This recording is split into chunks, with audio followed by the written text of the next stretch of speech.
Hi team, so today I want to talk about attention. In a world where attention is the new currency and we're constantly bombarded by distractions, social media, clickbait headlines, and even the way that our media is now designed to steal our attention and our focus, I want to ask what happens if we actually let our attention slip through our fingers. So in this episode, I'm going to talk about attention being a commodity which is now bought and sold by different companies, and how holding people's attention, especially on social media platforms, is now rewarded more than the quality of the content. I'm going to talk about how attention impacts our success, our ability to focus, our ability to be motivated, and how all of this means that it's even more important today than ever to be aware of our own attention and to drive it in the directions that we want to get the best impact out of our lives.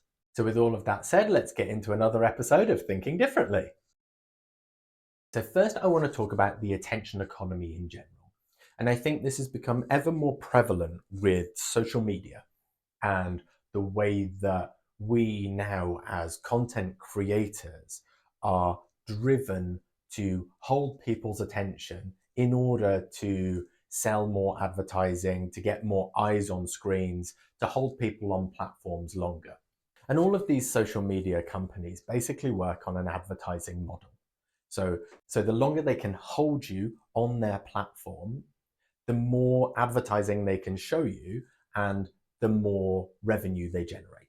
And I think instinctively we all know this. We've all got used to this idea of every platform trying to steal your attention in any way possible. So whether it's YouTube or Spotify or even websites, news websites or personal blogs, they all get a benefit, they all get an advantage from holding you on their screen so they can show you more adverts. And the advertisers, the companies who want you to see their product, are the ones paying for that attention. And I think what's happened now, from the way that I see it, is actually this attention piece is now more important than the actual content. It's more important than providing value to the individual. And I think this gives rise to clickbait, both in websites and news and YouTube videos.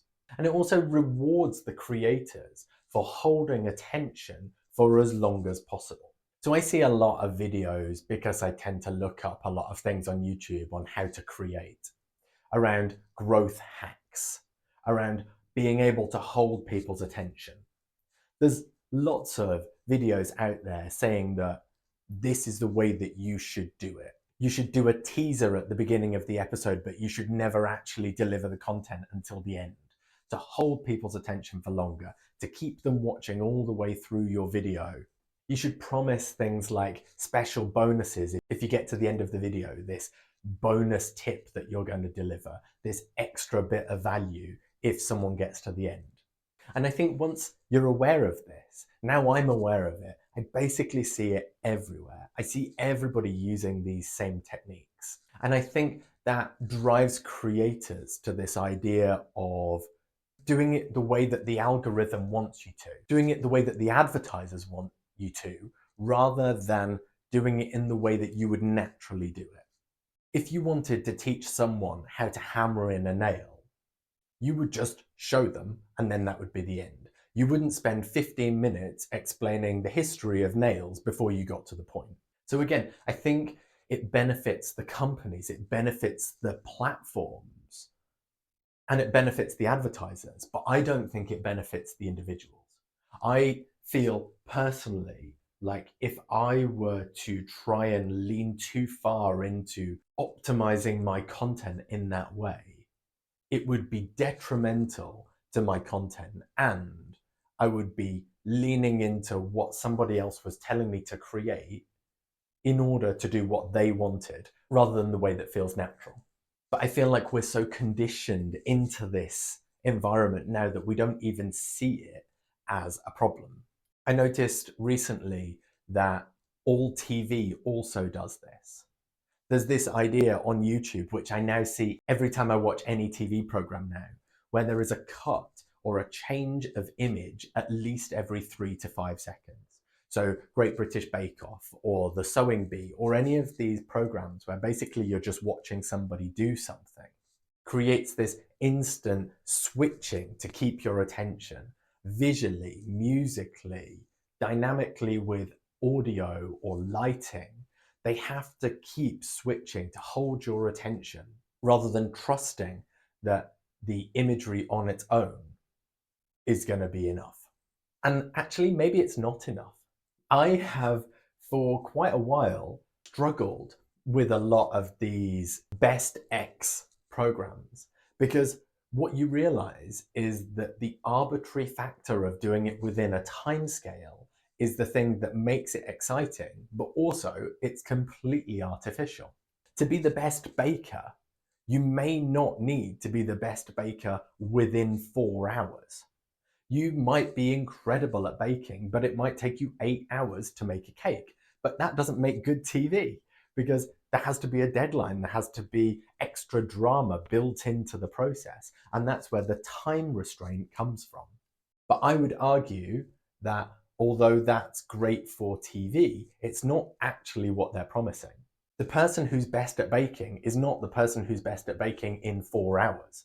That's a different category. And it's fine if you want to reward someone based on their speed of being able to do a thing, but it's not the same as saying that they're the best at doing it. Okay, so now on to the cost. The cost of giving our attention away and not being aware of it is a lot more than I think most of us understand, or at least a lot more than I was aware of until I started looking into it. So with all of the ways that grab your attention, with the emails and the Slack chats and the messages and Teams and chat channels at work, what they actually do is steal your focus. So as an actual example of this, a lot of the work that I do within my job needs a lot of detailed focus. I need to hold on to 8 or 9 things in my head all at the same time. And what I'm aware of is that every time I get a little ping or a message, what somebody else is doing is taking my focus from what I need to be working on and taking it to what they are interested in, what's important for them. I heard this great phrase that your email inbox is just somebody else's to-do list. This is why it's so important to hold your own focus and your own attention and not be distracted by all of these other things, because otherwise you are leaning into other people's focus. You are leaning into the thing that's important to them and not important to you. And then there's this other idea around leaving everybody deliberately dissatisfied. So again, I've seen this in YouTube a lot, where one of the hacks for growth that they suggest is that you don't actually end an episode. You don't end a video. You give them the resolution, but you also say, but if you're interested in this, then you should definitely pay attention to this thing over here, which again, drives people to watch more and more of your videos, drives up your retention, drives up your engagement, which the YouTube algorithm likes because then they're getting more attention from you and therefore more advertising revenue.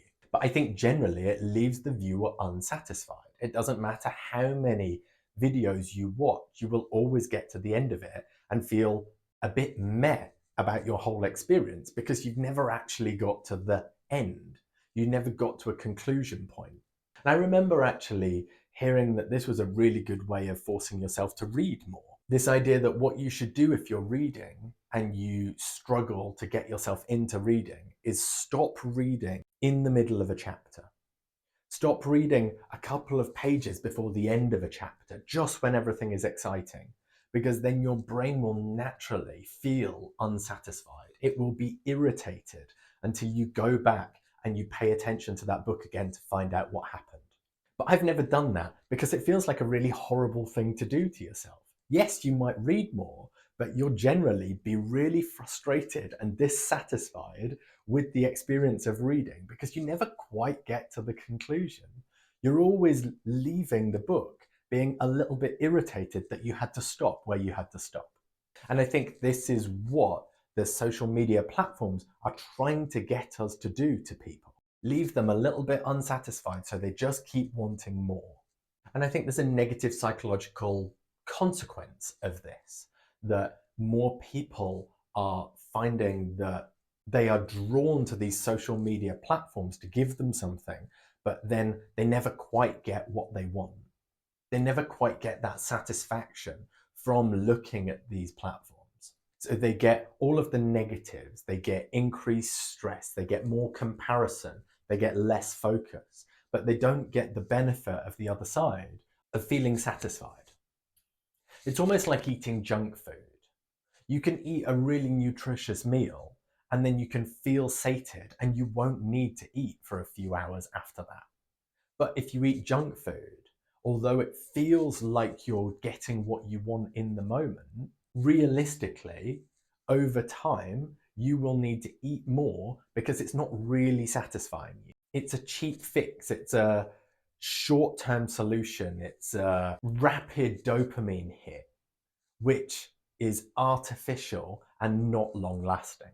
And I think this is going to be the struggle for all content creators moving forwards. This balance between feeling like you have to do something in order to achieve, in order to get more views, more likes, more follows, etc. And staying true to your message, actually delivering what you want to deliver. And I would say that most people probably just want to create good content. They want to be of benefit to other people. But it's finding that balance between these two things that's going to be critical for everybody moving forwards. And I think even if you're not a big social media user, this is still really important. I get so many clickbait news articles thrown at me from different platforms. This promise of being able to give you this piece of information you need when actually it never really comes. So as an example, I've been paying attention to when Disney Plus is going to release Moana 2 because my kids really want to watch it. And so because I've been clicking on these articles, I get lots more of them. And there were so many articles out there saying Moana 2 release date on Disney Plus. And when you clicked on them, you scrolled through a whole page of talking about Moana and what it was about and what the new one was about and all of this kind of stuff. And all I was looking for was a date. All I wanted to know was the date that it was actually going to go on to Disney Plus. And yet, quite obviously, they didn't know the answer. So at the end of the article, it said something like, probably released in February or March time. And it's incredibly frustrating because then you don't know whether or not you can trust the source. You don't know whether or not you can click on any link now because everybody is driven by this idea of grab you and hold your attention and not actually delivering the piece of information that they're promising. And I think generally we don't understand the impact that this has on us, on our feelings of success and worthiness, on our ability to achieve things, because we've just accepted that other things will try and steal our focus. And if we don't have enough willpower, then we will just lean into them. ADHD probably makes this worse. So for people with ADHD, this is going to be even more difficult. We are naturally driven towards this idea of shiny and bright and new, which means that we're pre-programmed to be distractible. And we have to do even more to pay attention to that and fight against it by blocking off some of this distraction. Otherwise, we'll just end up in a spiral of never quite being able to focus. And I had this lovely idea of focus being linked to motivation by Dr. K. So he suggested that motivation was driven by attention, that what we pay attention to influences our focus and our actions, and therefore our drive and our success. So motivation is intentional thought. It's not about willpower. It's just about what we're paying attention to that is going to make us do things or not do things. So by thinking about it in that way, motivation is actually the ability to persistently hold one idea in our heads and focus on that thing for a long period of time. So an example of this would be New Year's resolution. Everybody starts their New Year's resolution with this idea that it's going to be successful, that they're really going to pay attention to it because all of their focus is on this thing. And maybe for the first few weeks of January, they're really committed, they're focused, they're paying attention to it all of the time. But over time, that attention and that focus drifts. We become more aware of other things, we start paying attention to other things, and the thing that we were originally focused on at the beginning of January starts to fade. And if we're not focused on the thing, then we're not going to be paying as much attention, so we're less likely to know that we need to do it. We're less likely to prioritize it over other things because we're not thinking about it all of the time. And so then we start to blame our willpower. We start saying that it's because we just can't stick at things, because we just didn't have the willpower to force ourselves to do it. But in reality, we are still forcing ourselves to do things. They're just different things. Our attention has moved on from the important thing. And we all know that everything that we want to achieve needs time to develop. We all know that if you want to become fitter, you can't just go to the gym for a week. You have to be consistent. You have to keep going over and over and over again, which means that it always has to be in the forefront of your mind. It always has to be the thing that you're thinking about in order to achieve it. And again, that's why habits are so useful, because once you build up a habit, then it becomes a thing that's just innate, that you don't have to focus on anymore. It's just the thing that you do at this time. So basically, the more you think about something, the more likely you are to do it. And so sustained focus is essential for achieving your outcomes and your goals. But how do we remove ourselves from these distractions? I think for me, the key is intention.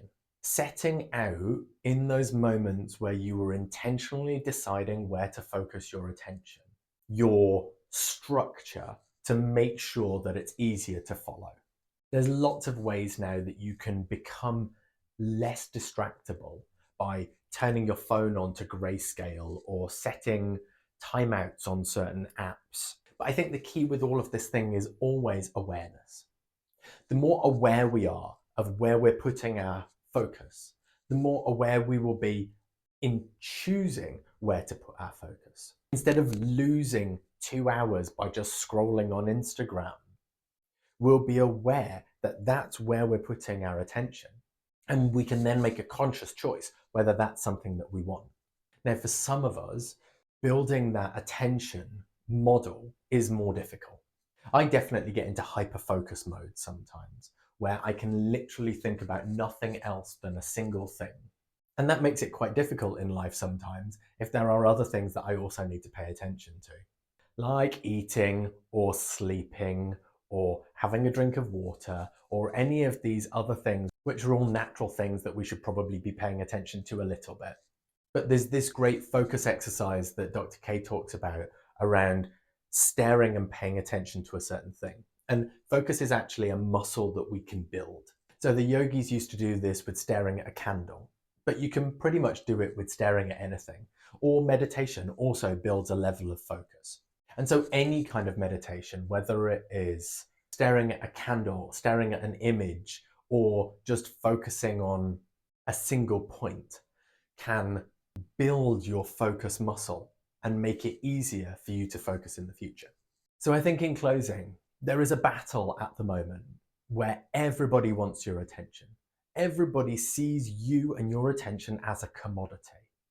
And it's on us all individually to make a choice whether or not we want to be driven by somebody else's structure for where we put our attention, or whether we want to choose where we can decide where we want our attention and our motivation and our focus to go. I think it's about reclaiming that focus and attention for yourself in order to build a more fulfilling life based on the things that are important to you and not the things that somebody else is pushing onto you. So I guess if there was one takeaway or action from this, it would be to pay more attention to where your focus is going.